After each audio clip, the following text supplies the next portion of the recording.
Hello दोस्तों, मैं Prince Kaushik आप सभी का स्वागत करता हूं अपने चैनल दी ग्रेविटी में। दोस्तों, इस वीडियो में हम बात करेंगे ऑपरेशन कैक्टस के बारे में। यह ऑपरेशन कैक्टस भारत के सफलतम ऑपरेशंस में से एक गिना जाता है। यह ऑपरेशन इसलिए भी खास है क्योंकि ये भारत का विदेश में जाकर विदेशी धरती पर ऐसा पहला ऑपरेशन था जब भारतीय सेना ने विदेशी धरती पर जाकर किसी देश को गुलाम होने से बचाया और उसके राष्ट्रपति को भी बंधक होने से बचाया था। और इसकी खास बात यह भी है कि इस ऑपरेशन में पहले मालदीव देश, जिसको कब्जा करने की साजिश रची गई थी, उसने ब्रिटेन, यूएस, पाकिस्तान, श्रीलंका जैसे देशों से मदद मांगी थी, लेकिन सब ने इनकार कर दिया था।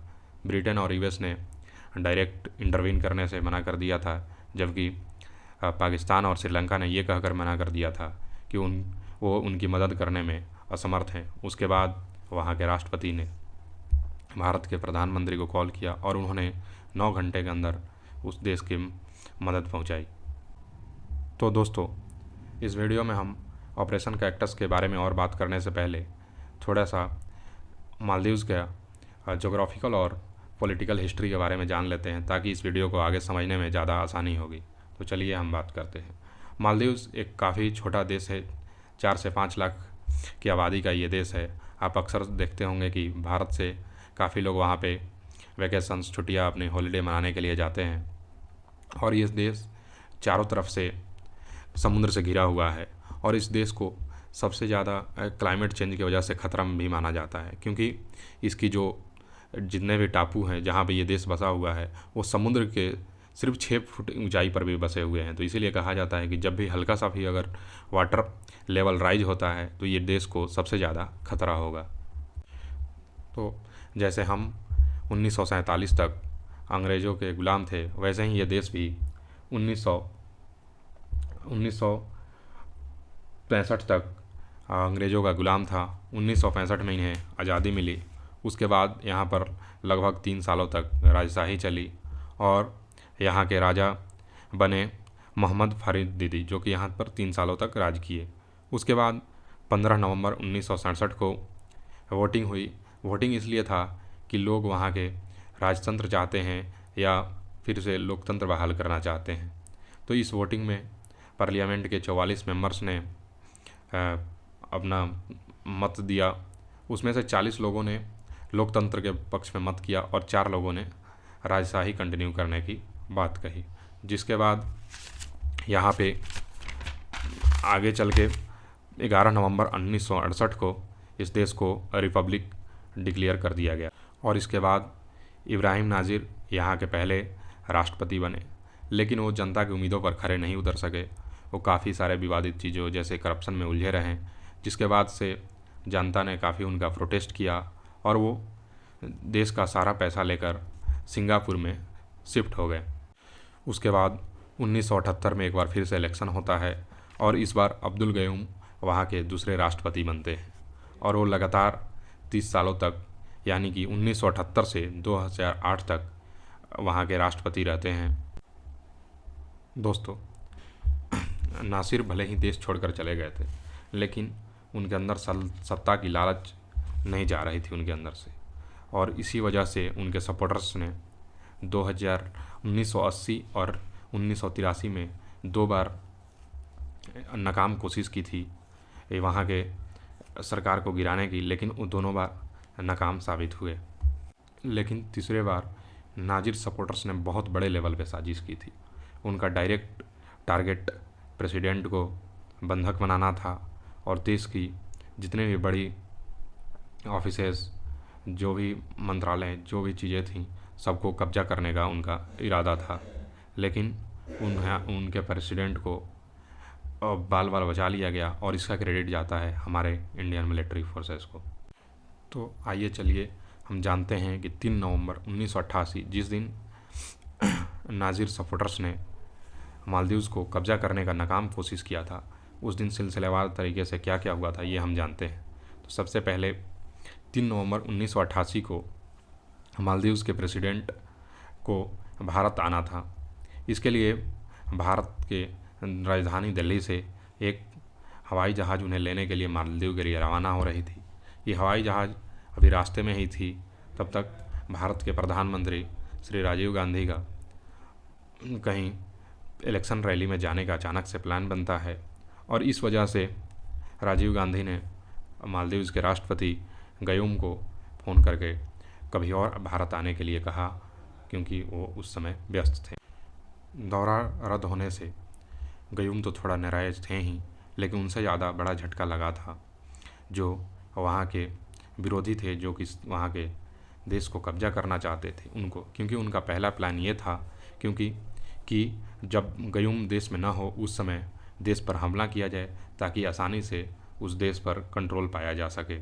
और इस पूरे विद्रोह के 3 जो सबसे बड़े सूत्रधार थे, वो पहले महेश्वरम थे, दूसरे थे अबीउल्लाह लतूफ़ी जो कि एक बिजनेसमैन था, और नाज़िर का एक पुराना साथी भी था। इस्माइल मलिक भी नाज़िर का एक बहुत ही पुराना साथी हुआ करता था। ये तीनों ही मिलकर इस प्लान की पूरी रूपरेखा तैयार किए हुए थे, और इस साजिश को अंजाम देने के लिए विद्रोही पहले से ही स्पीड बोट के थ्रू टूरिस्ट बनकर देश में घुस चुके थे। उग्रवादियों ने देश में घुसते ही सबसे पहले मेजर जो भी गवर्नमेंट बिल्डिंग्स थी उनको कब्जा किया।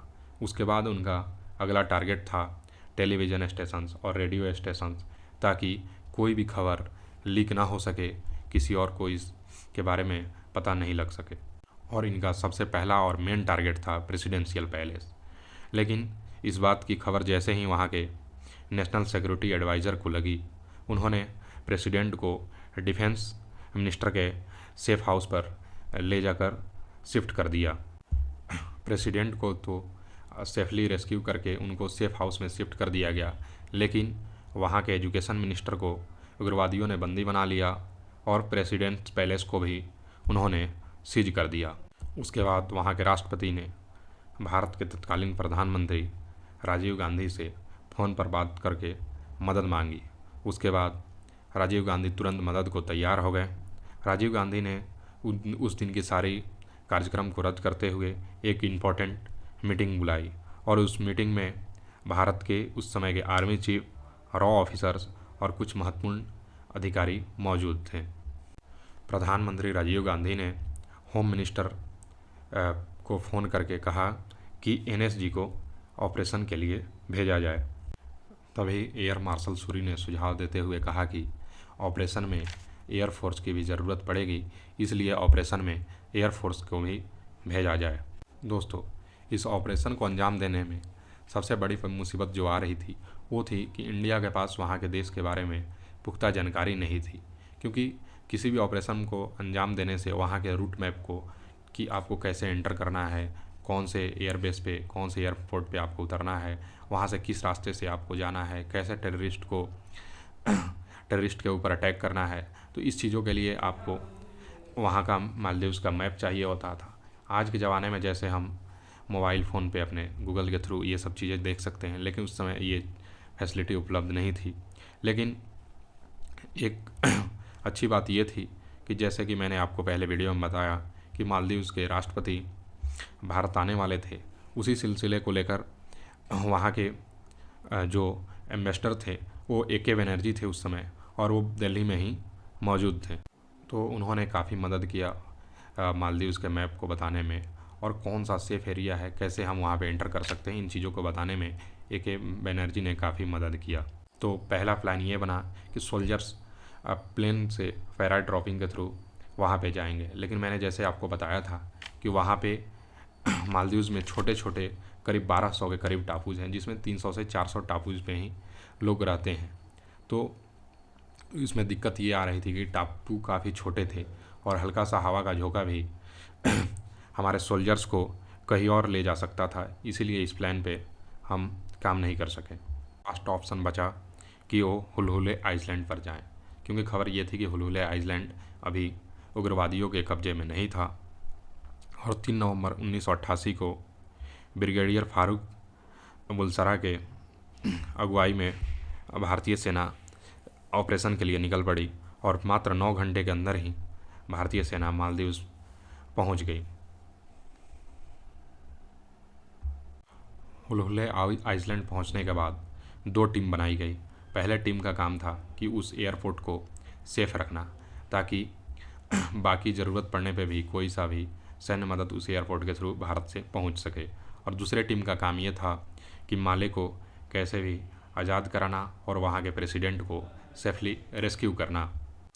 भारतीय सेना ने रात को 2 बजे मालदीव्स के प्रेसिडेंट गयूम को सेफली रेस्क्यू कर लिया और भारतीय सेना ने कहा कि हम आपको सेफली रेस्क्यू करके दिल्ली पहुंचाना चाहते हैं। लेकिन गयूम ने ये कहा कि वो देश छोड़कर मुसीबत की घड़ी में नहीं जाना चाहते हैं, वो अपने देश की जनता का साथ देना चाहते हैं। इसके बाद उन्हें वहाँ के सबसे सेफ जगह नेशनल सर्विस हेडक्वार्टर पहुंचा दिया जाता है। उसके बाद वो भारत के प्रधानमंत्री राजीव गांधी को फ़ोन करके आभार व्यक्त करते हैं। और इधर जब मिलिटेंट्स को पता चली कि भारतीय फोर्स यहाँ पर पहुँच चुकी है और वो उनका सामना करने में असमर्थ हैं, तो ज़्यादातर मिलिटेंट्स वो देश छोड़कर और अपना सारा सामान छोड़कर भाग गए। लेकिन कुछ मिलिटेंट्स वहीं पे डटे रहे। कुछ मिलिटेंट्स को भारतीय सेना ने पकड़ा और उनको मालदीव सिक्योरिटी फोर्सेस को सौंप दिया। और बचे हुए कुछ मिलिटेंट्स जो थे वो बोट को हाईजैक करके टूरिस्ट को लेकर काफ़ी तेज़ी से श्रीलंका के तरफ भाग रहे थे। और जब ही मिलिटेंट्स टूरिस्ट को लेकर श्रीलंका की तरफ भाग रहे थे, उसी समय भारतीय नेवी भी मालदीव्स की तरफ आ रही थी। रास्ते में दोनों का आमना सामना हुआ और भारतीय नेवी ने 19 मिलिटेंट्स को मार गिराया। इस हमले में, इस भिड़ंत में 2 होस्टेज की भी जान चली गई और बाकी सभी टूरिस्ट को सेफली बचा लिया गया। अब्दुल्ला लतूफ़ी, जो कि इस साजिश में एक मुख्य साजिशकर्ता था, उसको भी जिंदा पकड़ा भारतीय सेना ने।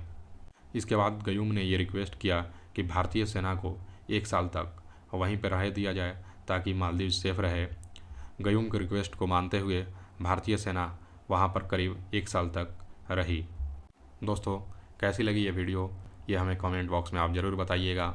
हमारे चैनल को सब्सक्राइब कीजिए, फेसबुक पेज पे लाइक कीजिए और इंस्टा की पेज पे फॉलो ज़रूर कीजिएगा। धन्यवाद।